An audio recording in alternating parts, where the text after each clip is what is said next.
एक रात राजा कृष्णदेव राय ने सपने में एक बहुत ही सुंदर महल देखा जो अधर में लटक रहा था। उसके अंदर के कमरे रंग बिरंगे पत्थर से बने थे। उसमें रोशनी के लिए दीपक या मशालों की जरूरत नहीं थी। बस जब मन में सोचा अपने आप प्रकाश हो जाता था और जब चाहे अंधेरा। उस महल में सुख और ऐश्वर्य के अनोखे सामान भी मौजूद थे। धरती से महल में पहुंचने के लिए बस इच्छा करना ही आवश्यक था। आंखें बंद करो और महल के अंदर। दूसरे दिन राजा ने अपने राज्य में घोषणा करवा दी कि जो भी ऐसा महल राजा को बनाकर देगा उसे 1 लाख स्वर्ण मुद्राओं का पुरस्कार दिया जाएगा। सारे राज्य में राजा के सपने की चर्चा होने लगी।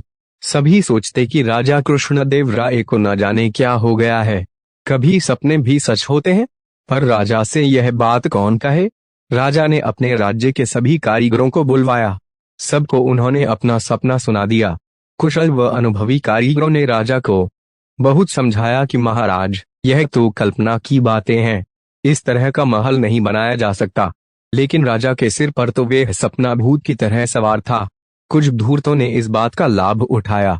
उन्होंने राजा से इस तरह का महल बना देने का वादा करके काफी धन लूटा। इधर सभी मंत्री बेहद परेशान थे। राजा को समझाना कोई आसान काम नहीं था। अगर उनके मुंह पर सीधे सीधे कहा जाता कि वह बेकार के सपने में उलझे हैं तो महाराज के क्रोधित हो जाने का भय था। मंत्रियों ने आपस में सलाह की। अंत में फैसला किया गया कि इस समस्या को तेनालीराम के सिवा और कोई नहीं सुलझा सकता। तेनालीराम कुछ दिनों की छुट्टी लेकर नगर से बाहर कहीं चला गया। एक दिन एक बूढ़ा व्यक्ति राजा कृष्णदेव राय के दरबार में रोता चिल्लाता हुआ आ पहुंचा। राजा ने उसे सांत्वना देते हुए कहा, तुम्हें क्या कष्ट है? चिंता की कोई बात नहीं। अब तुम राजा कृष्णदेव राय के दरबार में हो। तुम्हारे साथ पूरा न्याय किया जाएगा। मैं लूट गया महाराज। आपने मेरे सारे जीवन की कमाई हड़प ली। मेरे छोटे छोटे बच्चे हैं महाराज। आप ही बताइए मैं कैसे उनका पेट भरूं? वह व्यक्ति बोला, क्या हमारे किसी कर्मचारी ने तुम पर अत्याचार किया है? हमें उसका नाम बताओ। राजा ने क्रोध में कहा, नहीं महाराज, मैं झूठ ही किसी कर्मचारी को क्यों बदनाम करूं? बूढ़ा बोला, तो फिर साफ क्यों नहीं कहते? यह सब क्या गोलमाल है? जल्दी बताओ तुम चाहते क्या हो? महाराज, अभ्यदान पाऊं तो कहूं हम तुम्हें अभ्यदान देते हैं। राजा ने विश्वास दिलाया, महाराज, कल रात मैंने सपने में देखा कि आप स्वयं अपने कई मंत्रियों और कर्मचारियों के साथ मेरे घर पधारे और मेरा संदूक उठवाकर आपने अपने खजाने में रखवा दिया।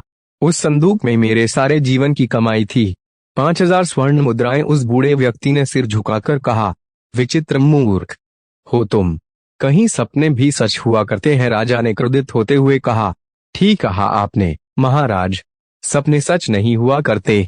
सपना चाहे अधर में लटके अनोखे महल का ही क्यों ना हो और चाहे उसे महाराज ने ही क्यों न देखा हो, सच नहीं हो सकता। राजा कृष्णदेव राय हैरान होकर उस बूढ़े की ओर देख रहे थे।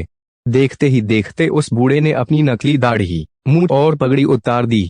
राजा के सामने बूढ़े के स्थान पर तेनालीराम खड़ा था। इससे पहले कि राजा क्रोध में कुछ कहते, तेनालीराम ने कहा, महाराज, आप मुझे अभ्यदान दे चुके हैं। महाराज हंस पड़े। उसके बाद उन्होंने अपने सपने के महल के बारे में कभी बात